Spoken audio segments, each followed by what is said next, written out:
Olá, na aula de hoje nós vamos conversar e trocar saberes, como dizia o nosso para sempre Paulo Freire, são troca de saberes. E na aula de hoje a gente vai buscar a compreensão da historicidade da educação fundamentada na filosofia e na história, que são os alicerces do processo de compreensão dessa ciência maravilhosa e incrível que é a educação. Então, antes da gente falar um pouquinho dos principais filósofos, como Platão e Aristóteles, que diretamente contribuíram para o processo de desenvolvimento da educação no mundo, principalmente no mundo ocidental, o qual nós fazemos parte, não posso deixar de falar daquela península, daquele país extremamente localizado no centro do mundo antigo, que era a Grécia. E de lá surgiram as escolas de pensamento, né? Aí formada pelos nossos já conhecidos Aristóteles, Platão, Sócrates e outros que deram origem aos sofistas, os pensamentos de reflexão. E os gregos acreditavam, minha gente, que um processo de educação do seu povo, incluindo a filosofia, era até mais importante do que ter um exército forte, extremamente armado. Porque nem sempre um exército consegue vencer um ditador. Ora, ganha uma batalha, perde outra.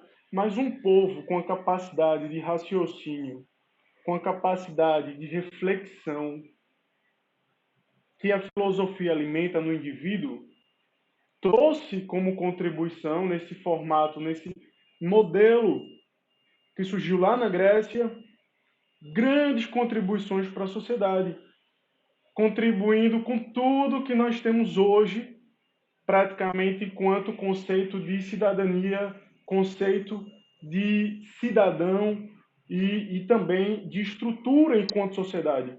Vamos lá, a democracia, o processo de escolha de seus líderes por meio da verdade, das eleições, surgiu na Grécia.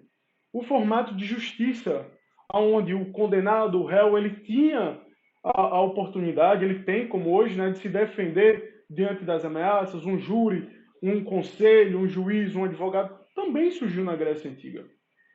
Porque nos fundamentos filosóficos veio a razão, a reflexão de: será que ele é inocente? Ah, não, é um criminoso, aquela coisa tomada pela emoção, tem que matar, tem que condená-lo. Calma, e se fosse você que tivesse sido preso por engano, ou porque estava no local errado, na hora errada, e é extremamente inocente? Então isso veio a partir das contribuições da filosofia, nesse processo sócio-histórico. Por meio do quê? Da reflexão. Por meio também da reflexão veio o conceito de cidadão. Exemplo, um, um camponês grego que trabalhou a vida toda produzindo cereais, perdia a perna num acidente de trabalho e antes ficava na rua mendigando lá, pedindo uma esmola. E aí os conselheiros, a população, a cidadania naquela época da Grécia Antiga, extremamente influenciada pelos grandes pensadores da filosofia, como que eu falei no começo do vídeo, refletiu e disse: poxa, se ele já contribuiu tanto com a sociedade, por que agora, quando ele precisa, a sociedade vira as costas para ele? E aí, Aristóteles, posterior contemplado por Platão, deram as suas contribuições, que constam até na nossa Constituição Federal, que é o quê? Para os iguais, um tratamento igual. Para o diferente, um tratamento diferente. Não para segregá-lo, e sim para incluí-lo. Então, minha gente, esses conceitos que surgiram graças à capacidade de reflexão do pensamento humano criou mecanismos fantásticos como a previdência social. Exatamente. Nada mais justo remunerar aqueles que já construíram a nossa nação num passado recente, que é o caso dos idosos. Então, para um igual, um tratamento igual. Para um diferente, um tratamento diferente. Não para segregá-lo, ou que ele seja maior, melhor que os outros, mas sim para incluí-lo enquanto cidadão.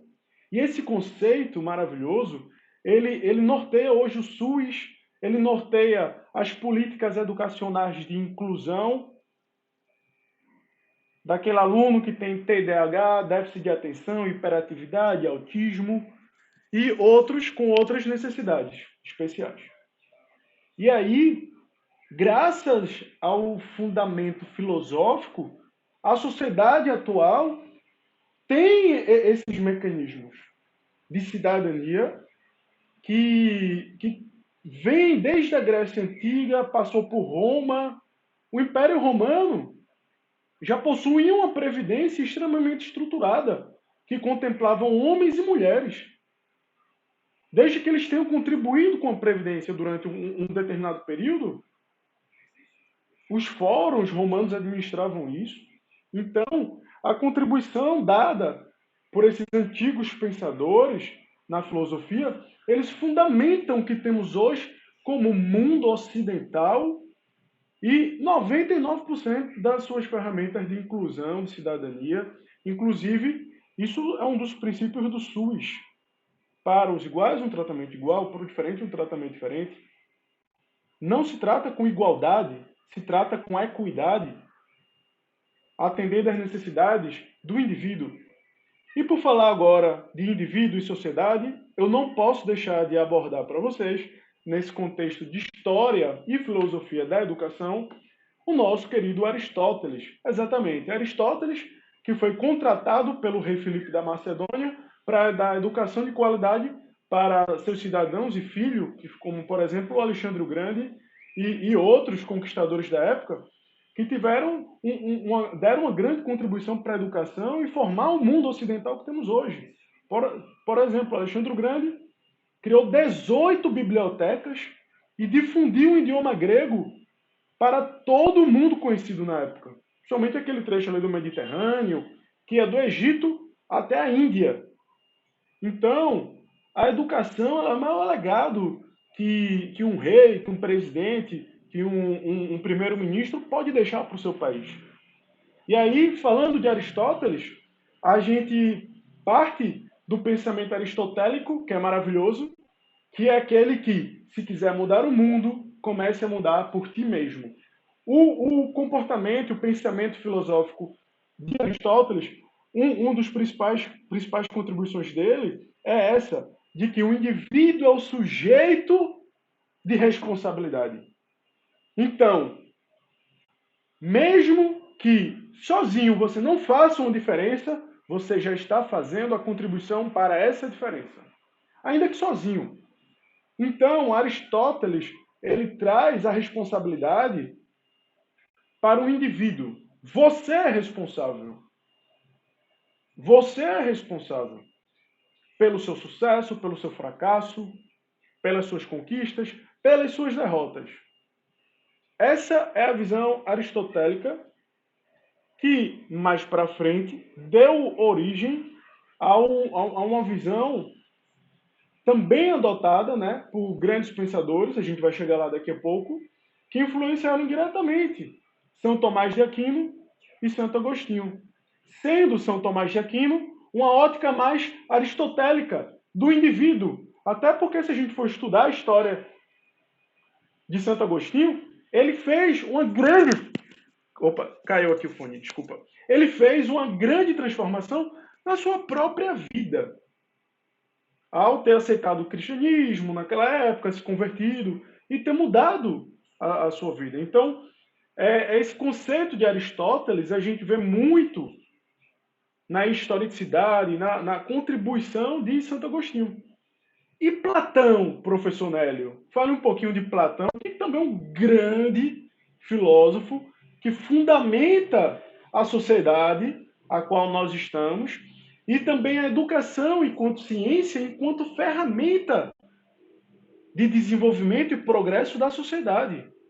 Platão, diferente de Aristóteles, tendo posteriormente como seguidor São Tomás de Aquino, ele contribui com os pensamentos que o indivíduo ele é puro, é o meio onde ele está inserido que é o responsável pelas suas vitórias, ascensões sociais e também derrotas,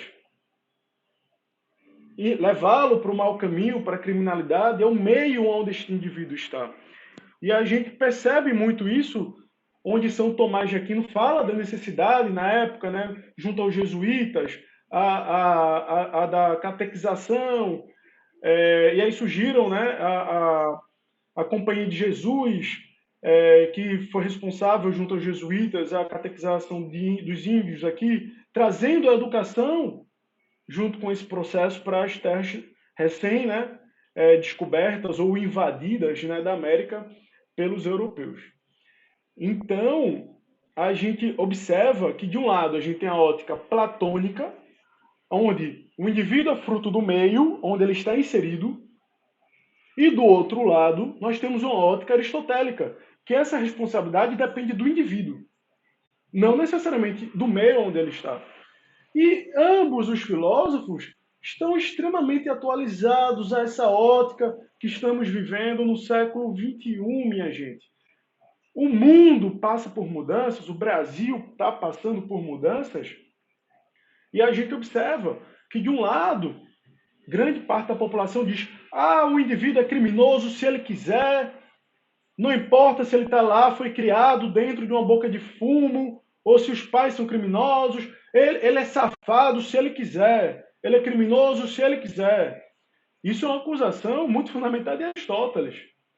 Já do outro lado, a gente identifica uma série de sociólogos, humanistas, professores dizendo: o indivíduo é fruto do meio, ele precisa de oportunidades, ele precisa ser resgatado. Isso é na ótica platônica. E esses dois debates, hoje em dia, mesmo sem as pessoas saberem que isso surgiu lá atrás na Grécia, está muito à tona. E aí, uma determinada vez, na aula de pós-graduação em Ética e Cidadania, um aluno se levantou na sala e falou: Professor Nélio, qual dos dois é o correto?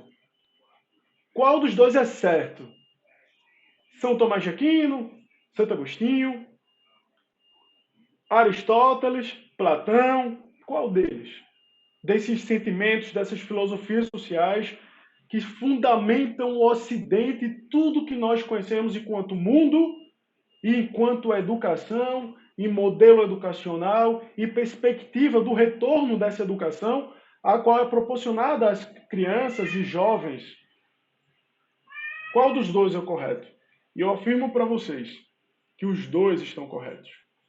E aí um professor, uma professora, ao lecionar, ele deve ter a compreensão platônica das dificuldades às quais aquele aluno, aquela aluna passa para sair de casa, tomar um café da manhã ou não.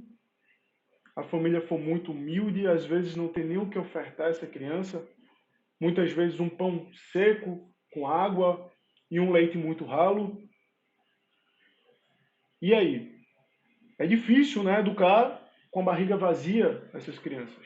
Então, um senso de sociedade, de responsabilidade, de ter que dar um auxílio a essas famílias, às quais as crianças estão estudando, a qual a professora, o professor tem que perceber essas necessidades.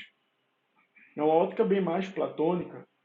Já do outro lado, a gente identifica uma ótica aristotélica de que, mas comigo foi assim também. Eu pegava 2 conduções, 3 ônibus para chegar até a escola e hoje eu venci. Parabéns. Você é 1 em 1000.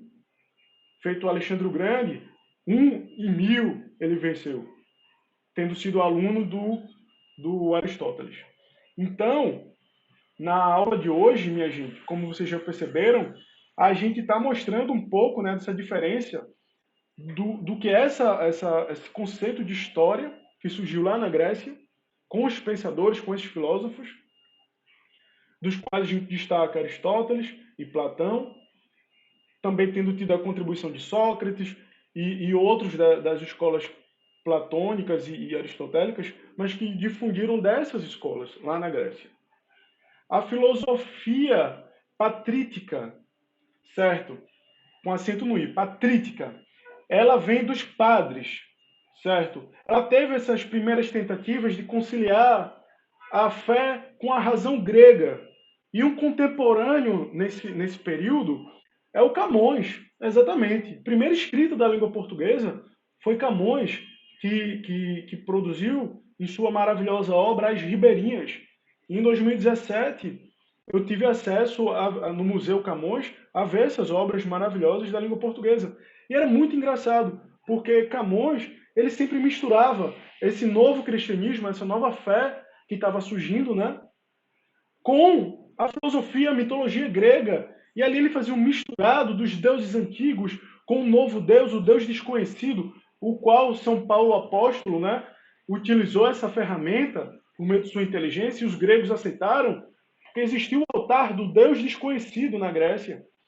E São Paulo chegou e disse, não, aí é o Jesus. E deu essa contribuição. Então, nesse período, eu estou falando aí do ano de 1400, 1500, entre 1300 e 1500, a gente vê muito essa filosofia patrística presente. E até em textos como o de Camões, certo? Foi a primeira escrita da língua portuguesa, As Ribeirinhas. E aí a gente identifica também, né, essa correlação de fé, tentando explicar a razão, o neoplatonismo. Por que neo? Novo. O novo platonismo. E quem é que ficou responsável por isso? Santo Agostinho. Onde também ele traz uma doutrina ancorada em Aristóteles do maniqueísmo.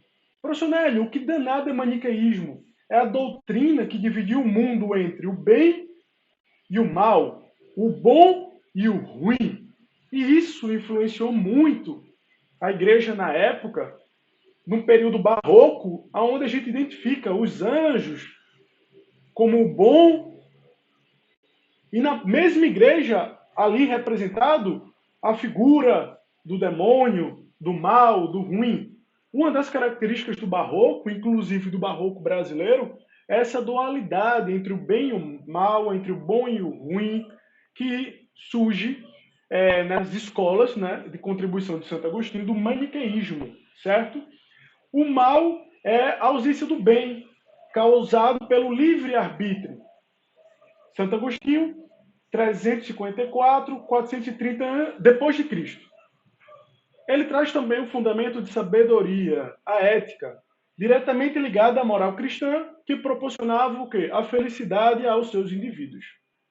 A sabedoria baseia-se na reminiscência, ou seja, está algo ali remanescente à teoria platônica, onde traz a alma, o homem interior, conduz a verdade já conhecida para os outros homens. Então, mais uma vez, a gente vê a sociedade aí, né, cumprindo seu papel e trazendo aquele fundamento platônico de que o indivíduo é fruto do meio. E a educação entra como esse agente de transformação. Tanto que no Brasil, né, a gente identifica um número grande, e ao redor do mundo também, de escolas católicas.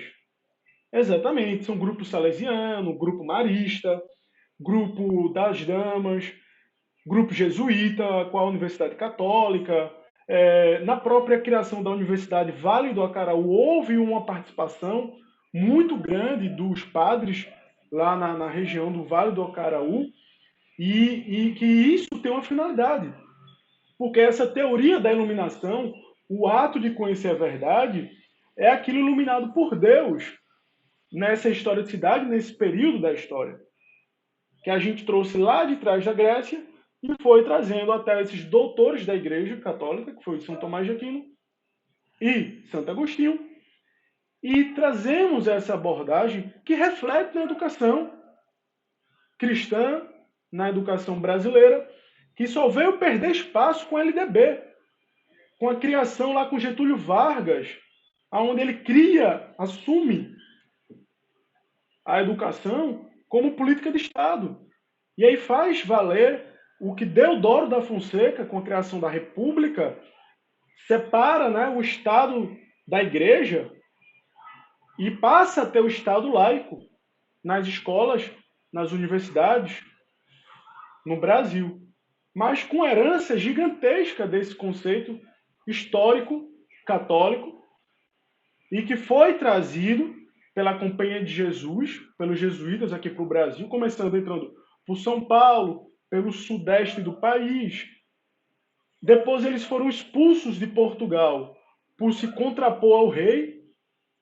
Exatamente. A educação, muitas vezes, ela não é benquista por determinados ditadores, reis, presidentes, porque a educação ela leva junto consigo ferramentas que permitem o indivíduo a refletir, pensar. E isso não agrada muito determinadas elites e pensadores. Tanto que o Marquês de Pombal expulsa de Portugal os jesuítas, e com isso aquele país recente lá da Europa, chamado Portugal, o primeiro do mundo a ser absolutista, ele perde muito a educação diante de outros países que tinham a presença mais forte dos jesuítas.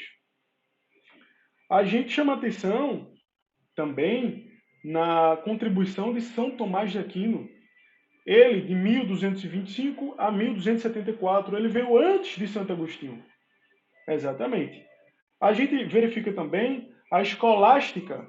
O que é escolástica? É um movimento que a gente escuta, né? Acho que quem é católico já deve ter ouvido na catequese, na primeira comunhão. O que é escolástica? É um movimento que inicia no século IX, certo? Depois de Cristo, que busca conciliar a fé cristã à razão. Ela busca conciliar a fé cristã à razão, a explicar os fenômenos da natureza, como criação em Gênesis e assim por diante. Também tem a contribuição de Aristóteles, que é o que? Considera a experiência sensível, certo? E aí também chama a atenção a súmula teológica. São 5 vias da existência de Deus, certo? Primeiro, um motor imóvel. Existe um motor que iniciou todo o movimento existente. Não existia nada e Deus criou o mundo. Também ser necessário. Os seres são contingentes, incompletos enquanto a existência. Ele traz, São Tomás de Aquino, traz que os indivíduos eles são incompletos e precisam dessa essência. Ele traz a essência da educação para completar o homem, seguido de Deus.